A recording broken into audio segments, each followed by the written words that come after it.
아침에 일어나는 게 왜 이렇게 힘들까? 저는 한때 진심으로 나 왜 이렇게 아침에 일어나기 힘들지? 라는 생각을 하루에도 수십 번 했습니다. 좀 창피한 얘기지만요. 제가 나름 계획성은 철저한 편이라 밤에는 항상 내일은 7시에 일어나서 운동하고 독서하고 여유롭게 하루를 시작해야지 이런 다짐을 하는데 정작 아침이 되면 알람을 끄고 다시 이불 속으로 들어가더라고요. 시간은 미친듯이 흘러가는데 그 와중에 5분만 더 라는 마법의 주문은 또 왜 그렇게 달콤할까요? 근데 어느 순간부터 이런 제가 너무 의지박약하게 느껴지기 시작했어요. 그래서 진짜 궁금해졌습니다. 나는 진심으로 일찍 일어나고 싶은데 왜 한편으로는 아침마다 이불과 전쟁을 벌이고 있을까? 이 질문에 답을 찾기 위해 수면과학, 신경과학, 생체 리듬 관련 기사를 뒤졌고 해답은 아주 단순했어요. 아침에 일어나기 힘든 나는 뇌의 각성 시스템이 밤형으로 잘못 설정되었기 때문이라는 것을요. 우리가 아침에 일어나지 못하는 과학적 원리 그리고 자연스럽게 일어나는 방법까지 핵심만 딱 알려드릴게요. 1장 아침에 일어나기 힘든 과학적 이유. 우리가 아침에 일어나지 못하는 뇌과학적 이유. 수면과학적으로 보면 우리가 아침에 일어나기 힘든 이유는 생각보다 단순해요. 그저 우리 뇌가 지금은 아직 잘 시간이야 라고 판단했기 때문입니다. 우리 뇌 속에는 생체시계라는 게 있습니다. 이 생체시계에서 핵심 역할을 하는 부위가 바로 식욕차상액과 송거체의 멜라토닌 분비 시스템이에요. 식욕차상액이라는 부위는 우리 몸의 마스터 시계 역할을 하는 곳인데요. 빛과 어둠을 감지해서 이렇게 신호를 줍니다. 야, 지금 밝으니까 깨어있어. 어두우니까 잠들어. 그런데 문제는 현대인의 라이프 스타일 때문에 이 시계가 완전히 엉망이 되었다는 거예요. 밤늦게까지 스마트폰의 블루라이트를 보고 늦은 시간에 밝은 조명 아래서 활동하면 식욕차상액은 완전히 혼란에 빠집니다. 밤인데도 밝네? 그럼 아직 활동 시간이구나. 그리고 송거체에서는 잠을 유도하는 멜라토닌이라는 호르몬이 나와야 하는데 블루라이트 때문에 멜라토닌 분비가 억제돼 버려요. 결국 우리 몸은 밤 12시가 되어도 아직 오후 6시 기분인 상태가 되는 거죠. 여기서 진짜 위험한 포인트가 나옵니다. 만약 우리가 잠을 늦게 잤는데 억지로 일찍 일어나려고 하면 뇌는 그걸 스트레스로 인식해요. 편도체가 이렇게 말합니다. 야, 아직 잠들어야 할 시간인데 왜 깨우려고 해? 위험해. 그래서 어떤 일이든 알람이 울리면 뇌는 자동으로 이렇게 말하죠. 5분만 더 자자. 아직 일어날 시간이 아니야. 결국 핵심은 그 알람이 진짜 중요하다는 사실이 아니라 내 생체 시계가 그것을 비정상적인 각성 요구로 느끼면 뇌의 방어 시스템이 동작한다는 거예요. 자, 이쯤 되니 이해되죠? 우리가 아침에 일어나기 힘든 이유가 바로 여기에 있는 겁니다. 뇌가 그 시간을 아직 잠들어야 할 시간으로 분류해버리니까요. 자, 정리하면 이거예요. 우리가 잠을 늦게 자는 순간 생체 시계는 무조건 다음날 아침을 강제 기상으로 인식합니다. 이 문제를 해결할 첫 단계는 그 기상을 되도록 자연스럽게 만드는 것이죠. 예를 들어 중요한 약속이 있어서 일찍 일어나야 한다고 생각한다면 복잡하게 생각하지 마세요. 일단 어제 밤부터 준비하자. 조금이라도 일찍 자자. 알람에 의존하지 말고 빛으로 깨어나자. 이런 방식이 뇌를 속이는데 꽤 효과적이에요. 작게 시작하고 부담을 줄이면 편도체가 경고음을 울리지 않아요. 그러면 코르티솔은 스트레스 대신 자연스러운 각성 쪽으로 나오게 되고 그게 새로운 리듬을 만듭니다. 지금 당장 내일 일찍 일어나야 할 일이 있다면 무조건 일찍이 아니라 어제보다 30분만 일찍이라는 마음으로 접근해보세요. 그게 생체 리듬을 이기는 첫걸음이 될 수 있습니다. 2장. 단 한 번의 늦잠이 습관이 된다. 단 한 번의 늦잠으로 수면 패턴이 무너진다. 이번에는 수면에 대한 정말 중요한 사실을 알려드릴게요. 어떻게 보면 앞의 내용보다 이 내용이 더 중요합니다. 우선 우리 뇌에는요. 우리가 언제 자고 언제 깨는지를 유심히 지켜보는 부위가 있습니다. 바로 식욕차상액입니다. 뇌의 시상하부 깊숙한 곳에 자리 잡고 있어서 마스터 클럭이라고도 불리는 이 부위는 또 이 시간에 자네하고 기억하는 센터예요. 그리고 같은 시간에 같은 수면 패턴이 반복되면 식욕차상액은 그걸 자동화시켜버립니다. 쉽게 말해 식욕차상액은 우리가 자꾸 하는 수면 행동을 생각 없이도 하게 만들어주는 뇌의 오토파일럿 장치예요. 밤 11시만 되면 자동으로 졸리는 이유, 주말이라도 평소 시간에 깨는 이유, 여행을 가도 비슷한 시간에 잠이 오는 이유, 이 모든 게 식욕차상액 덕분입니다. 그런데 말이에요. 이 식욕차상액이 어떤 패턴을 기억할지 말지를 결정할 때 핵심적으로 참고하는 게 하나 있어요. 그게 바로 빛과 멜라토닌입니다. 빛이 들어오고 멜라토닌이 억제되는 순간 식욕차상액은 이렇게 말합니다. 오, 지금이 각성 시간이구나. 저장하자. 그리고 빛과 멜라토닌이 반복적으로 같은 패턴을 보이는 상황에서 같은 수면 행동이 자꾸 일어나면 뇌의 신경망 구조 자체가 변하면서 그게 생체 리듬으로 굳어지게 됩니다.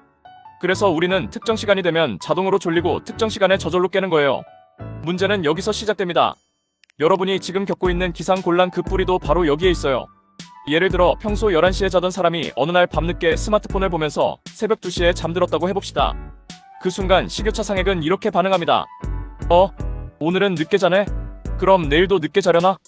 그래서 다음 날부터 평소 잠들던 11시가 되어도 잠이 안 옵니다. 뇌가 아직 활동 시간이라고 착각하기 시작한 거죠. 그러면 식욕차 상액은 다시 반응하죠.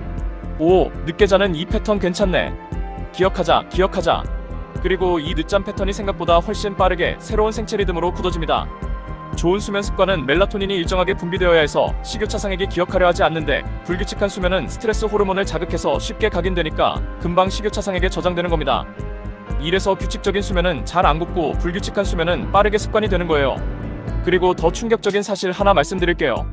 생체 리듬이 만들어지고 나면 그 이후엔 의지력 없이도 자동으로 실행된다는 겁니다. 이게 정말 중요한 포인트더라고요. 이건 실험으로도 명확히 증명됐습니다. 하버드 의대 연구팀이 시차 적응 실험을 진행했는데요.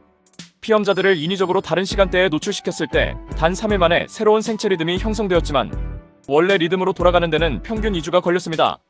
유사한 다른 연구에선 수면 박탈 실험으로 하루만 늦게 잤을 때 멜라토닌 분비 시간이 평균 1시간씩 뒤로 밀렸어요.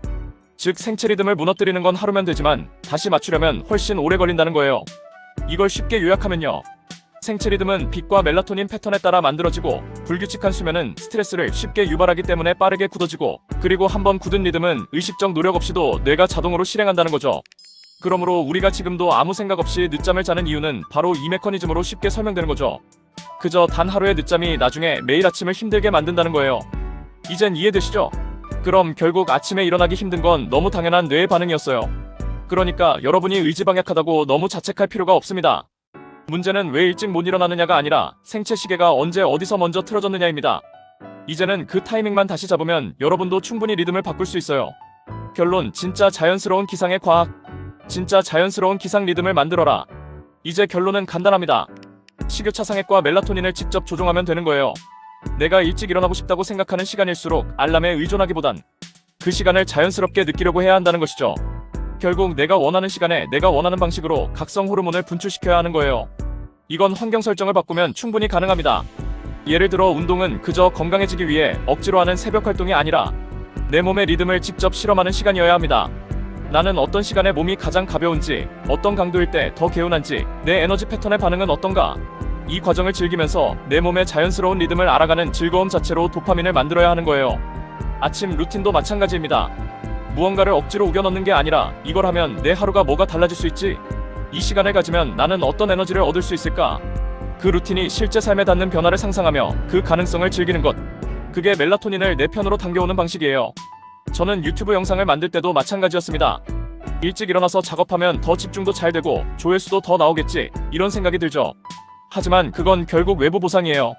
만약 기상의 원천이 외부 성과가 되어버리면 어느 순간 뇌는 성과가 안 나오는 아침을 위험한 것으로 인식하게 됩니다.